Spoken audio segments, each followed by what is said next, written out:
నమస్కారం, ఘంటారావానికి స్వాగతం. ముందుగా ప్రధాన అంశాలు. రాయలసీమ హార్టికల్చర్ హబ్ గా కుప్పం నిలవబోతోందన్న సీఎం.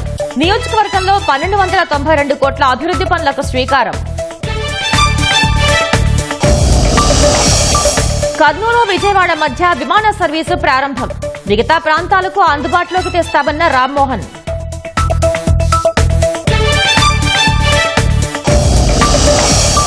రాయచోటిలో ఉగ్రవాదుల మూలాలపై పోలీసుల అప్రమత్తం.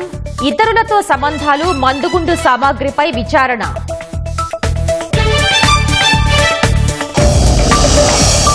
పేద మధ్యతరగతి కుటుంబీకులపై భారం తగ్గించనున్న కేంద్రం. అనేక వస్తువులపై జీఎస్టీ తగ్గించే దిశగా ఆలోచనలు. అమెరికాలో అక్రమంగా ప్రవేశిస్తూ ఏడాదిలో పట్టుబడిన 6 లక్షల మంది. దొరికిపోయిన వారిలో 10,000 మందికి పైగా భారతీయులు.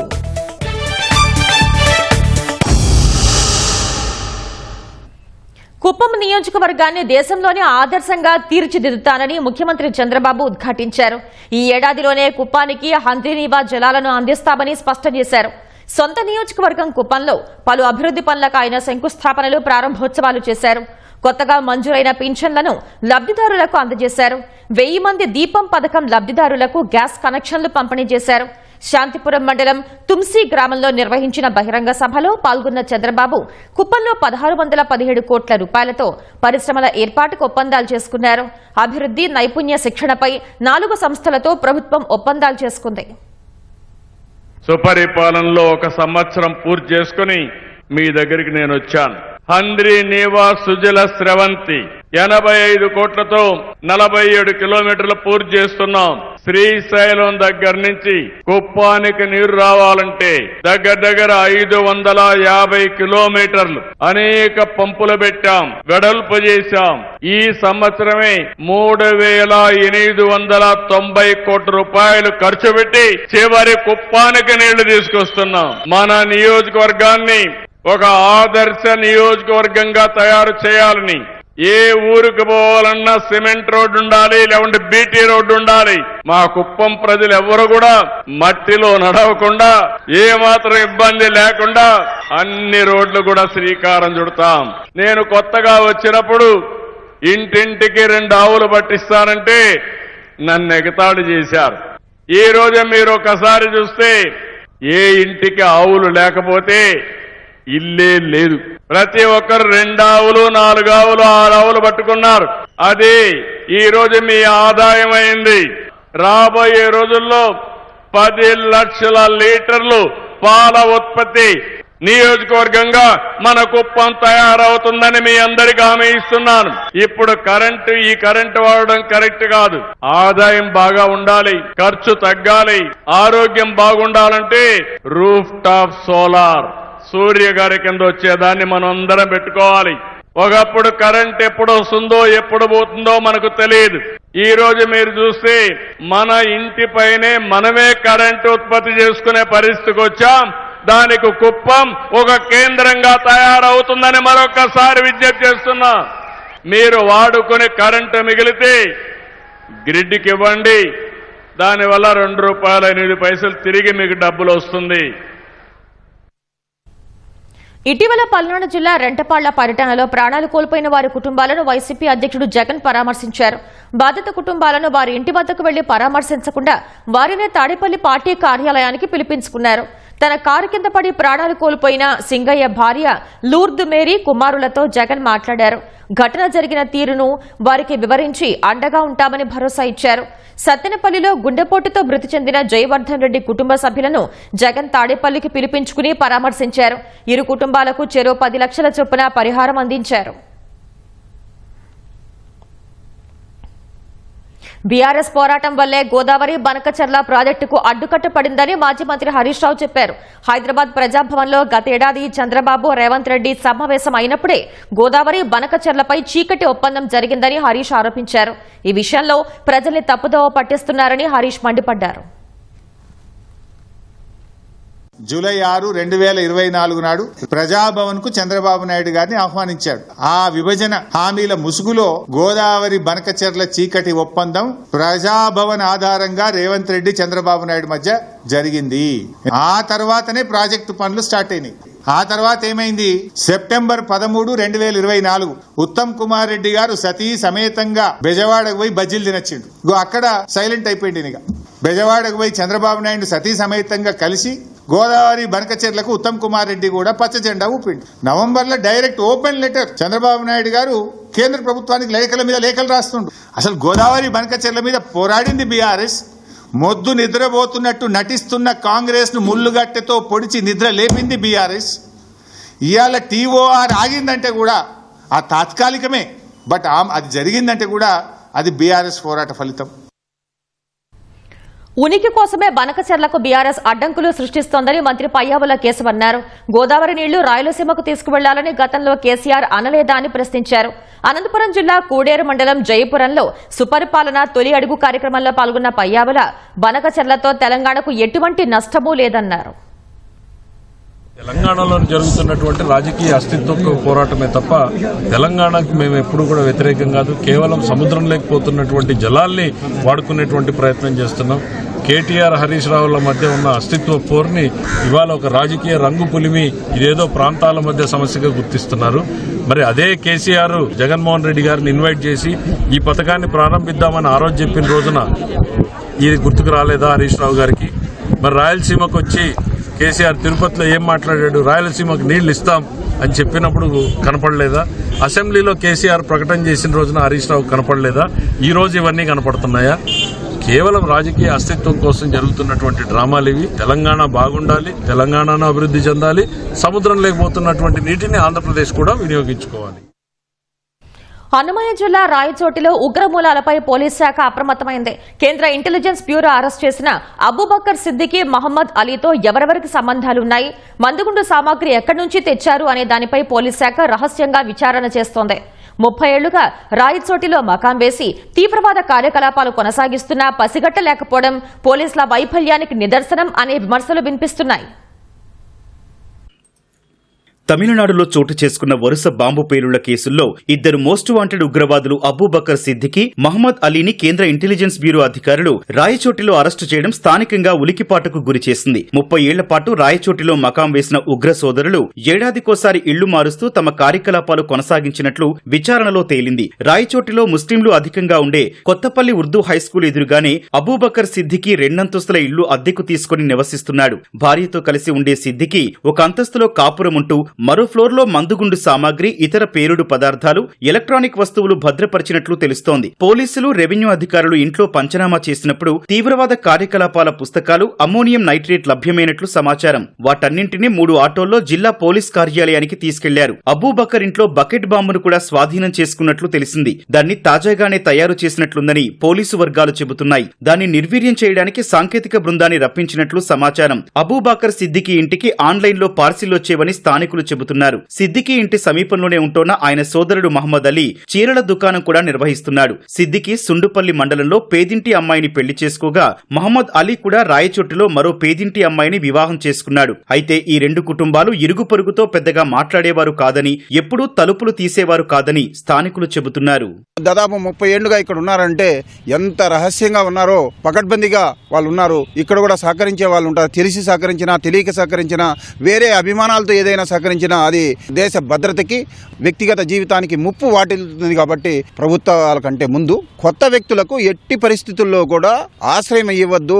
ఎటువంటి ఆధారాలు దొరకకుండా ఇన్నేళ్లు ఉండడం అనేది ఆశ్చర్యానికి గురి అవుతున్నాం. హార్ట్ సర్చ్ అని చేస్తారు, అది ఖచ్చితంగా చేయాలి.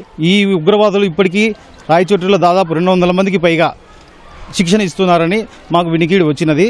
కాబట్టి ఇప్పటికైనా పోలీసు వారు దీని మీద విచారించి తగిన చర్య తీసుకోవాలని కోరుకుంటున్నాం. ఉగ్ర కలకలంతో అన్నమయ్య జిల్లా పోలీస్ యంత్రాంగం అప్రమత్తమైంది. సిద్దికీ, అలీతో ఎవరెవరికి సంబంధాలున్నాయనేది ఫోన్ కాల్ డేటా ఆధారంగా ఆరా తీస్తున్నారు. తమిళనాడు నుంచి వచ్చిన వారికి తొలుత ఎవరు ఆశ్రయం ఇచ్చారో పసిగట్టే పనిలో ఉన్నారు. వీరికి పెళ్లి సంబంధాలు కుదిర్చిందెవరో తెలుసుకునే క్రమంలో సుండుపల్లి మండలానికి చెందిన 2 మహిళలను, వారికి ఇళ్లు అద్దెకిచ్చిన యజమానులను ప్రశ్నించారు. ఉగ్ర సోదరులిద్దరూ రాయచోటి, సుండుపల్లి, గాలివీడి ప్రాంతాల్లో ఎక్కువగా సంచరించినట్లు గుర్తించిన పోలీసులు ఆయా ప్రాంతాల్లో సంబంధాలపై అనుమానితులను ప్రశ్నిస్తున్నారు. సిద్దికీ అలీ ఇద్దరు బాంబులు పేల్చడంలో సిద్ధాస్తులని భావిస్తోన్న పోలీసులు ఇటీవలి కాలంలో ఎక్కడైనా బాంబులు అమర్చారా అని ఆరా తీస్తున్నారు. రైతుల అభివృద్ధికి సంక్షేమానికి కూటమి ప్రభుత్వం ప్రాధాన్యమిస్తోందని మంత్రి కొండపల్లి శ్రీనివాస్ అన్నారు. విజయనగరం జిల్లా గంట్యాడ మండలంలోని బుచ్చి అప్పారావు తాటిపూడి జలాశయం నుంచి సాగునీటిని ఆయన విడుదల చేశారు. వ్యవసాయానికి ప్రయోజనం కలిగించే వ్యవస్థను ఏర్పాటు చేసుకోవాలని నీటి సంఘాలకు మంత్రి సూచించారు. ఫిల్ చేయడానికి రిపేర్ వర్క్స్ ఉన్నాయా, ఎన్ఆర్జీఎస్ లో పెట్టుకోవచ్చా, రైతాంగ ఊర్లో గ్రామస్తులందరూ కలిసికట్టుగా చేసి ఎంఎన్ఆర్జీఎస్ లో వర్క్ కాంపనెంట్ పెట్టుకోవచ్చా, ఇవన్నీ కూడా మీరు సమాలోచన చేసి ప్రతి చెరువును కూడా బాగు చేసుకుని తాటిపూడి నీరు అన్ని చెరువులకు నిండి అందరికీ అన్ని పొలాల్లోకి వెళ్ళి మాక్సిమం యూటిలైజ్ చేసుకునే దశగా మీరందరూ కూడా ప్లాన్ చేసుకోవాలని విజ్ఞప్తి చేసుకుంటున్నాను. తూర్పుగోదావరి జిల్లా పెరవలి మండలం కానూరు నడిపల్లికోట గ్రామాల మధ్య అధ్వానంగా ఉన్న రహదారిని మంత్రి కందుల దుర్గేష్ పరిశీలించారు. రహదారి పరిస్థితిపై అధికారులతో చర్చించారు. కానూరు వద్ద కల్వర్టు నిర్మాణంలో ఉన్నందున ట్రాఫిక్ ను మళ్లించాల్సిన అవసరం ఏర్పడిందని మంత్రి తెలిపారు. భారీ వాహనాల రాకపోకల వల్ల గుంతలు పడ్డాయని, వర్షాలు కురవటంతో రోడ్డు మరింత దారుణంగా తయారైందని వివరించారు. రోడ్డు నిర్మాణానికి 1.5 కోటి మంజూరు చేశామన్న మంత్రి ఆ పనులు పూర్తయ్యే వరకు గుంతలు పూడ్చి సరిచేయాలని అధికారులను ఆదేశించారు. కల్వర్టు నిర్మాణం భారీ ఎత్తున టేకప్ చేయడం వల్ల నమ్మరమే 47 లక్షల వ్యయంతో ఆ కల్వర్టు నిర్మిస్తున్నాం. దానికి సంబంధించి అక్కడ డైవర్షన్ తీసుకోవాల్సిన పరిస్థితి వచ్చి ఈ రోడ్లోకి మళ్ళీ ఆ డైవర్షన్ వచ్చి హెవీ వెహికల్స్ కూడా ఈ రోడ్లోకి వచ్చేటువంటి పరిస్థితి వల్ల ఇక్కడ ఇప్పటికే హెవీ రైల్స్ ఉండటం, ఆ రైల్స్ ఉండటం వల్ల గుంటలు ఏర్పడటం, ఈ గుంటల్లో నీళ్లు నిలబడిపోవటం, దీనివల్ల అందరికీ ఇబ్బంది జరుగుతాం. దీన్ని ఇక్కడ వాటర్ రిమూవ్ చేయించి, మట్టి రిమూవ్ చేయించి ఇక్కడ ప్రస్తుతానికి చట్టురు వేసి దీన్ని కొంచెం బలం చేయమని చెప్పి కోరుతా ఉన్నాం. ఫర్దర్గా ఈ ఇబ్బందులు లేకుండా ఈ రోడ్డు మొత్తం కూడా 1.50 లక్షలతోటి పక్కా రోడ్డు నిర్మించడానికి కూడా ప్లాన్ చేశాం. వివిధ కేసుల్లో 137 రోజుల పాటు జైల్లో ఉన్న గన్నవరం మాజీ ఎమ్మెల్యే వైసీపీ నేత వల్లభనేని వంశీ విజయవాడ జిల్లా జైలు నుంచి విడుదలయ్యారు. వంశీపై గతంలో నమోదైన అనేక కేసుల్లో గతంలోనే బెయిల్ మంజూరవగా చివరిగా నకిలీ ఇళ్ల పట్టాల కేసులో నూజివీడు కోర్టు మంగళవారం బెయిల్ ఇచ్చింది. ఈ నేపథ్యంలో జైలు నుంచి విడుదలైన వంశీని మాజీ మంత్రి పేర్ని నాని రిసీవ్ చేసుకున్నారు. మరోవైపు అక్రమ మైనింగ్ కేసులో వంశీకి హైకోర్టు ఇచ్చిన బెయిల్ రద్దు చేయాలని ప్రభుత్వం వేసిన పిటిషన్పై విచారణను సుప్రీంకోర్టు ఈ నెల 17కు వాయిదా వేసింది. అక్రమ మైనింగ్ ద్వారా వంశీ దాదాపు 196 కోట్లు ఆర్జించారని, దీనిపై 700 పేజీల నివేదిక ఉందని ప్రభుత్వ న్యాయవాది వివరించారు. ఈ అంశాన్ని పరిశీలించిన ధర్మాసనం సీల్డ్ కవర్లో రిపోర్ట్ సమర్పించాలని రాష్ట్ర ప్రభుత్వాన్ని ఆదేశిస్తూ తదుపరి విచారణను ఈ నెల 17కు వాయిదా వేసింది. ఉద్యోగానికి స్వచ్ఛందంగానే రాజీనామా చేసినట్లు రాష్ట్ర డీజీపీ కార్యాలయంలో శాంతి భద్రతల విభాగం assistant inspector general Siddharth Kaushal స్పష్టం చేశారు. వ్యక్తిగత కారణాలతోనే రాజీనామా చేసినట్లు ఒక ప్రకటనలో పేర్కొన్నారు. 2012 బ్యాచ్ ఐపీఎస్ అధికారి సిద్ధార్థ్ కౌశల్ శ్రీకాకుళం, పార్వతీపురం, నర్సీపట్నం, గుంతకల్లు, ప్రకాశం, కృష్ణా, కర్నూలు, కడప జిల్లాల్లో పనిచేశారు. తన ఉద్యోగానికి ఇటీవలే రాజీనామా చేసిన ఆయన దీర్ఘకాలిక ఆలోచన తర్వాత ఈ నిర్ణయం తీసుకున్నట్లు ప్రకటనలో స్పష్టం చేశారు. తన జీవిత లక్ష్యాలు, కుటుంబ సభ్యుల అభిప్రాయాలు దృష్టిలో ఉంచుకుని ఈ నిర్ణయం తీసుకున్నట్లు తెలిపారు. తన రాజీనామా వెనుక ఒత్తిళ్లు, వేధింపులు ఉన్నట్లు కొన్ని వర్గాలు చేస్తున్న తప్పుడు ప్రచారం అవాస్తవమన్నారు. ఐపీఎస్ గా సేవలు అందించడం గౌరవప్రదమైన, తృప్తికరమైన అనుభవం అన్నారు. ఏపీని తన ఇంటిలా భావించానని, ఈ రాష్ట్ర ప్రజలపై ఎనలేని ప్రేమ, గౌరవం ఉందన్నారు. రాష్ట్ర ప్రభుత్వానికి, తన ఉన్నతాధికారులకు, సహచర అధికారులకు, ఉద్యోగులకు, తనను ఆదరించిన ప్రజలందరికీ కృతజ్ఞతలు తెలిపారు. ఇక నుంచి జీవితాన్ని కొత్త దారిలో, కొత్త లక్ష్యాలతో ముందుకు తీసుకువెళ్లేందుకు సిద్దమవుతున్నానని అన్నారు. సమాజానికి మరో విధంగా సేవ చేయాలనే సంకల్పంతో ముందుకు సాగుతున్నానని తన ప్రకటనలో సిద్ధార్థ్ కౌశల్ పేర్కొన్నారు. ఏపీపీఎస్సీ గ్రూప్ 1 పరీక్షా పత్రాల మూల్యాంకనం అవకతవకల కేసులో నిందితుడు పమిడికాల్వ మధుసూదన్ రిమాండ్ను పొడిగిస్తూ కోర్టు ఉత్తర్వులిచ్చింది. నేటితో మధు రిమాండ్ గడువు ముగియనుండటంతో అతన్ని జిల్లా జైలు నుంచి విజయవాడ తరలించిన పోలీసులు కోర్టులో హాజరుపరిచారు. విచారణ చేసిన న్యాయస్థానం మధు రిమాండ్ ఈ నెల 16 వరకు పొడిగిస్తూ ఉత్తర్వులు జారీ చేసింది. ఏపీపీఎస్సీ నియామకాల్లో జరిగిన అక్రమాల కేసులో పమిడికాల్వ మధు A2గా ఉన్నారు. మధు ప్రస్తుతం విజయవాడ జిల్లా జైల్లో జ్యుడిషియల్ రిమాండ్లో ఉన్నారు. ప్రభుత్వ విద్యను బలోపేతం చేసే బాధ్యత ఉపాధ్యాయులపైనే ఉందని మంత్రి నారా లోకేష్ అన్నారు. విద్యాశాఖలో మొదటి ఏడాది సంస్కరణలు పూర్తయ్యాయన్న మంత్రి ఇకపై విద్యార్థుల అభ్యసన ఫలితాలపై దృష్టి పెడతామని చెప్పారు. కర్నూలు జిల్లా పత్తికొండ మండలం జేఎం తండాలోని ప్రభుత్వ ఏకోపాధ్యాయ ప్రాథమిక పాఠశాలలో అద్భుత ఫలితాలు సాధిస్తున్న ఉపాధ్యాయురాలు కళ్యాణి కుమారి, ఆమె కుటుంబ సభ్యులను ఉండవల్లి నివాసంలో లోకేష్ కలిశారు. షైనింగ్ టీచర్ పేరుతో ఆమెను ఘనంగా సత్కరించారు. అంకిత భావంతో పాఠశాల రూపురేఖలు మార్చి విద్యార్థుల్ని ఉన్నతంగా తీర్చిదిద్దారని లోకేష్ ప్రశంసించారు. విద్యాశాఖ మంత్రి స్వయంగా సత్కరించడం పట్ల కళ్యాణి కుమారి హర్షం వ్యక్తం చేశారు.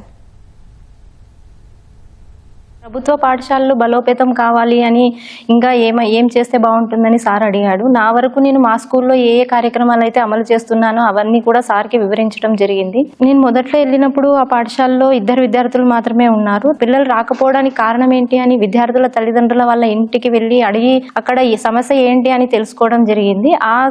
ఆ దిశగా నేను ప్రయత్నం చేసి పిల్లలు ప్రతి ఒక్కరూ కూడా మా స్కూల్కే వచ్చేలాగా విద్యను అందించడం జరుగుతుంది. చాలా సంతోషంగా ఉంది సార్. అంత పెద్ద వ్యక్తి మమ్మల్ని పిలిచి మాట్లాడినందుకు ఈ రోజును ఎప్పటికీ మర్చిపోలేం సార్. చాలా గుర్తుంచుకుంటాం సార్.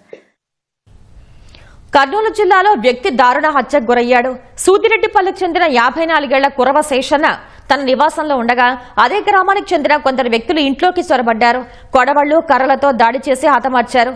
అంతటితో ఆగకుండా మృతుడి కాలు నరికి బైక్ పై తిరుగుతూ సూదిరెడ్డిపల్లె గ్రామంలో ప్రదర్శించారు. అనంతరం నరికిన కాలును కర్నూలు తాలూకా పోలీస్ స్టేషన్ సమీపంలో పడేశారు. స్థానికుల సమాచారంతో పోలీసులు ఘటనా స్థలాన్ని పరిశీలించారు. శేషన్న కుటుంబ సభ్యుల ఫిర్యాదు మేరకు కేసు నమోదు చేసి దర్యాప్తు చేస్తున్నారు. హత్యకు వివాహేతర సంబంధమే కారణంగా తెలుస్తోంది. శ్రీశైలం జలాశయానికి వరద ప్రవాహం కొనసాగుతోంది. జూరాల ప్రాజెక్టు నుంచి 83,224 క్యూసెక్కుల శ్రీశైలం జలాశయంలో చేరుతోంది. జూరాల నుంచి నిన్న 1,00,000కు పైగా క్యూసెక్కుల వరద నీరు శ్రీశైలం డ్యాంలోకి రాగా ఇవాళ అది కాస్త తగ్గింది. ఎడమగట్టు, కుడిగట్టు జల విద్యుత్ కేంద్రాల్లో విద్యుత్ ఉత్పత్తి చేసి 35,315 క్యూసెక్కులు నాగార్జున సాగర్ కు విడుదల చేస్తున్నారు. శ్రీశైలం పూర్తి స్థాయి నీటి మట్టం 885 అడుగులు కాగా ప్రస్తుతం 875.20 అడుగులకు చేరింది. ప్రాజెక్టు పూర్తి స్థాయి నీటి నిల్వ సామర్థ్యం 215.80 టీఎంసీలు కాగా ప్రస్తుతం 164.75 టీఎంసీలకు చేరింది. ఏలూరు జిల్లా జంగారెడ్డిగూడెం మండలం వేగవరంలో 2 లారీలు ఢీకొని రోడ్డు పక్కనున్న దుకాణాల్లోకి దూసుకువెళ్లాయి. దేవరపల్లి తల్లాడ జాతీయ రహదారిపై హైదరాబాద్ నుంచి విశాఖ వెళ్తున్న లారీని మరో లారీ వెనక నుంచి వేగంగా ఢీకొట్టింది. ఈ 2 లారీలు రోడ్డుకు ఇరువైపులా ఉన్న దుకాణాల్లోకి దూసుకువెళ్లాయి. ఈ ఘటనలో పలు బైక్లు ధ్వంసమయ్యాయి. ఓ లారీ డ్రైవర్ సహా రోడ్డు పక్కనున్న ఓ వ్యక్తి గాయపడ్డాడు. జంగారెడ్డిగూడెం సీఐ సుభాష్ క్షతగాత్రుల్ని స్వయంగా తన వాహనంలో ప్రాంతీయ ఆసుపత్రికి తరలించారు. వేగవరం కూడలిలో రోడ్డుకు ఇరువైపులా ఏర్పాటు చేసిన అనధికారిక దుకాణాలు తొలగించాలంటూ స్థానికులు రోడ్డుపై ధర్నా చేశారు. నా పేరు చంద్రబాబు ప్రసాద్. హైదరాబాద్ నుంచి వైజాగ్ వెళ్తున్నాను. ఇక్కడ ఎవరిగా స్పీడ్ బ్రేకరు అక్కడ దాటాను. వెనకమాల నుంచి గమానికి వచ్చేసాడు. హెవీ స్పీడ్ బ్రేక్ కొట్టేసాడు. కొట్టుడికి మా బండి బ్రేక్ కూడా ఇట్లా వచ్చేసినాను. సైడ్లోకి వెళ్ళిపోయాను. పక్కన కొట్టుల్లోకి వెళ్ళిపోయింది. మీ కొట్టుల్లోకి వెళ్ళిపోయింది. ఆ బండి ఏమైంది? అవ్వగా సైడ్కి వెళ్ళింది. కర్ణాటక ముఖ్యమంత్రిగా 5 ఏళ్లు ఉంటానని అందులో సందేహం ఎందుకని సీఎం సిద్దరామయ్య ప్రశ్నించారు. సీఎంను మార్చుతారని రాజకీయంగా చర్చ సాగుతున్న వేళ విలేకరులు అడిగిన ప్రశ్నకు సిద్దరామయ్య ఈ మేరకు సమాధానమిచ్చారు. సీఎంను మార్చుతారని బీజేపీ, జేడీఎస్ నేతలు చెబుతున్నారు కదా అని అడగ్గా వారేమైనా కాంగ్రెస్ అధిష్టానమా అని సిద్దరామయ్య ఎదురు ప్రశ్న వేశారు. సీఎం మార్పు గురించి బీజేపీ నేతల్ని అడిగి తెలుసుకోవాలని సలహా ఇచ్చారు. మరోవైపు నాయకత్వ మార్పుపై ఎలాంటి చర్చ జరగటం లేదని కర్ణాటక ఉప ముఖ్యమంత్రి డీకే శివకుమార్ చెప్పారు. సిద్దరామయ్యను కర్ణాటకలో కాంగ్రెస్ ప్రభుత్వాన్ని బలోపేతం చేయడమే తన పని అని వివరించారు. అంతకు మించి తనకు మరో మార్గం లేదని డీకే శివకుమార్ తేల్చి చెప్పారు.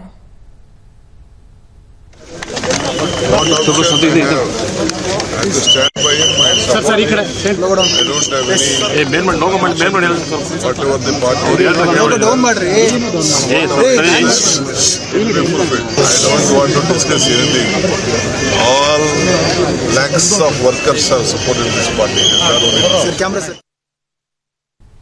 భద్రతా నిబంధనలు ఉల్లంఘించి పార్లమెంట్లో ప్రవేశించి అలజడి సృష్టించిన కేసులో 2 నిందితులకు ఢిల్లీ హైకోర్టు బెయిల్ మంజూరు చేసింది.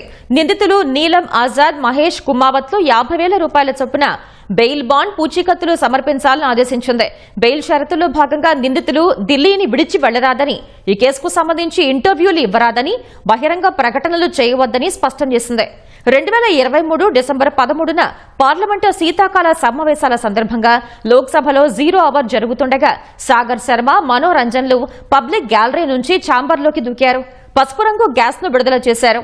అదే సమయంలో పార్లమెంటు వెలుపల అమోల్ సిందే, నీలం ఆజాద్లు రంగు గ్యాస్ వెదజల్లుతూ నినాదాలు చేశారు.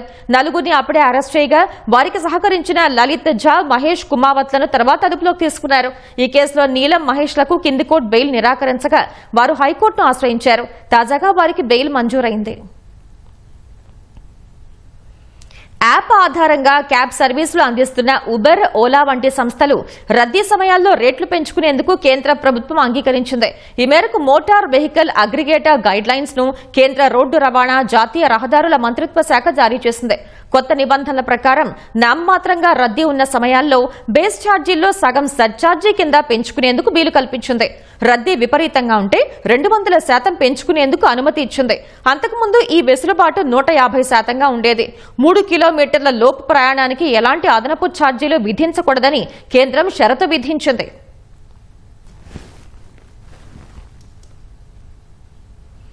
కరోనా వ్యాక్సిన్లకు దేశంలో గుండెపోటు మరణాలకు ఎలాంటి సంబంధం లేదని కేంద్ర ప్రభుత్వం ప్రకటించింది.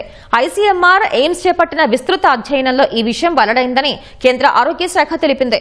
అత్యంత అరుదైన సందర్భాల్లో తప్ప భారత్లో కోవిడ్ వ్యాక్సిన్లు సురక్షితమేనని అధ్యయనాల్లో తేలిందని పేర్కొంది. కర్ణాటకలోని హసన్ జిల్లాలో అత్యధిక గుండెపోటు మరణాలు నమోదు కావడానికి కోవిడ్ టీకాలే కారణమని ఆ రాష్ట్ర ముఖ్యమంత్రి సిద్దరామయ్య ఆరోపించారు. సరైన పరీక్షలు, అధ్యయనం లేకుండానే హడావుడిగా కోవిడ్ టీకాలకు కేంద్రం ఆమోదం తెలిపిందని ఆయన విమర్శలు చేశారు. ఈ నేపథ్యంలో కేంద్ర ఆరోగ్య శాఖ తాజా ప్రకటన విడుదల చేసింది. 18 నుంచి 45 ఏళ్ల వయసు వారిలో ఆకస్మిక మరణాలు సంభవించడంపై భారత వైద్య పరిశోధన సంస్థ ఐసీఎంఆర్, జాతీయ వ్యాధుల నియంత్రణ కేంద్రం ఎన్సీడీసీ, ఎయిమ్స్ పరిశోధనలు చేశాయి. 2023 మే, ఆగస్టు మధ్య 19 రాష్ట్రాలు, కేంద్ర పాలిత ప్రాంతాల్లోని 47 ఆసుపత్రుల్లో ఈ అధ్యయనం జరిగింది. ఆరోగ్యంగా కనిపించినప్పటికీ 2021 అక్టోబర్ నుంచి 2023 మార్చి మధ్య ఉన్నట్టుండి మరణించిన వారి డేటాను పరిశీలించాయి.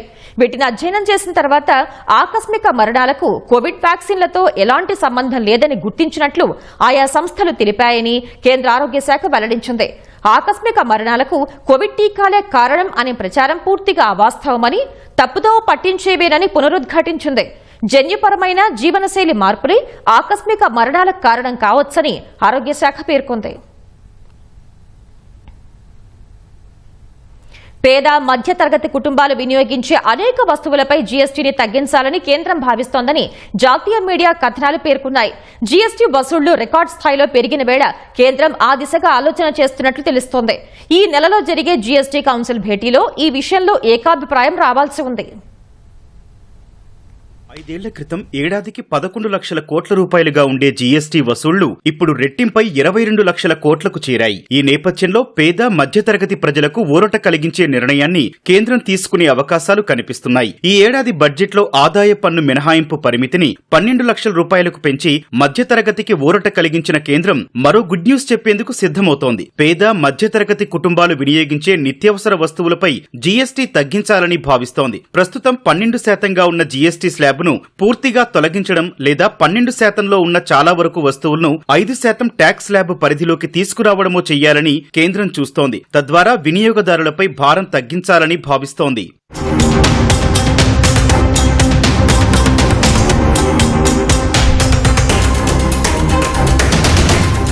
టూత్ పేస్టు, టూత్ పౌడర్, గొడుగులు, కుట్టు మిషన్లు, ప్రెషర్ కుక్కర్లు, వంటగదిలో వినియోగించే పాత్రలు, గీజర్లు, తక్కువ సామర్థ్యం కలిగిన వాషింగ్ మిషన్లు, సైకిళ్లు, 1000 రూపాయలకు పైబడిన రెడీమేడ్ దుస్తులు, ఫుట్వేర్, స్టేషనరీ వస్తువులు, వ్యాక్సిన్లు, సిరామిక్ టైల్స్, వ్యవసాయ ఉపకరణాల వంటివి జీఎస్టీ తగ్గించాలని భావిస్తున్న వస్తువుల జాబితాలో ఉన్నాయి. ప్రతిపాదిత వస్తువులపై జీఎస్టీ తగ్గిస్తే అవి తక్కువ ధరకే పేద, మధ్యతరగతి వర్గాలకు లభిస్తాయి.